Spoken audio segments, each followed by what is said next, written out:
పెద్దలారా మిత్రులారా అందరికీ నమస్తే. ఇది చిన్నపిల్లలదే అయినప్పటికీ కూడా ప్రభుత్వం సీరియస్గా తీసుకున్న అంశం.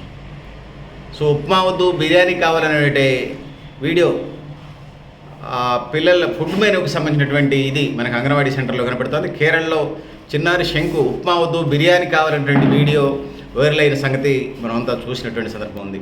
ఆ పాప మాటలకు స్పందిస్తూ కేరళ మంత్రి వీణా జార్జ్ అంగన్వాడీ సెంటర్స్లో ఫుడ్ మెనూని మార్చినటువంటి సందర్భాన్ని మనం చూస్తూ ఉన్నాం. సో ఇప్పటికే కేరళ రాష్ట్ర ప్రభుత్వం స్కూల్ స్టార్ట్ అయినటువంటి సందర్భాన్ని మనం చూస్తున్నాం. అందులో ఫుడ్ మెనూలో ఎగ్ బిర్యానీ, పలావ్, దాల్ పాయసం, సోయా కర్రీ, లడ్డూ లాంటి ఐటమ్స్ని అందులో పెట్టారు. పిల్లల అభిప్రాయాలను కూడా పరిగణలోకి తీసుకున్నట్టు మనకు అర్థమవుతుంది. పిల్లల అభిప్రాయాలు కూడా విలువైనయే. అవి చిన్నమైన అమాయకమైన సమాజాన్ని ప్రభావితం చేస్తాయనేది మనం చెప్పుకోవచ్చు. సరే ఏది ఏమైనప్పటికీ కూడా సో ఆయిల్ ఫుడ్స్ అనేది కూడా ఆరోగ్యాన్ని దెబ్బతీస్తాయి కాబట్టి ప్రభుత్వాలు కూడా పరిశీలించి ఏమి ఇవ్వాలో ఏది ఇవ్వకూడదు అనేది కూడా పరిశీలన చేయాలనేది నేను తెలియజేస్తా ఉన్నాను. అదేవిధంగా పలావులు, బిర్యానీలో ఎక్కువ మసాలాలు వేస్తారు. సో పలావులు, బిర్యానీలో ఎక్కువ మసాలాలు వేసేటువంటి పరిస్థితుల్లో ఏదైతే ఉన్నదో అది ఆరోగ్యానికి అంత మంచిదే. కడుపులో మంట, కడుపులో అల్సర్లు ఇవన్నీ సమస్యలు వస్తూ ఉంటాయి.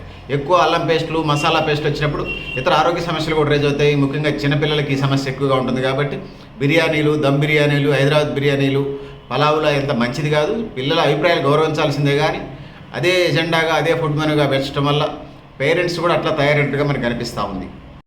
అందుకోసం దృష్టిలో పెట్టుకొని ముందుకు పోవాల్సిన అవసరం తెలియజేస్తూ పెద్దల మిత్రులారా మీరు కూడా మీ అభిప్రాయాలు కామెంట్ బాక్స్ రాయని తెలియజేస్తూ నేను గరిడేపల్లి సత్యనారాయణ న్యూ లక్ష్య ఆర్గనైజేషన్.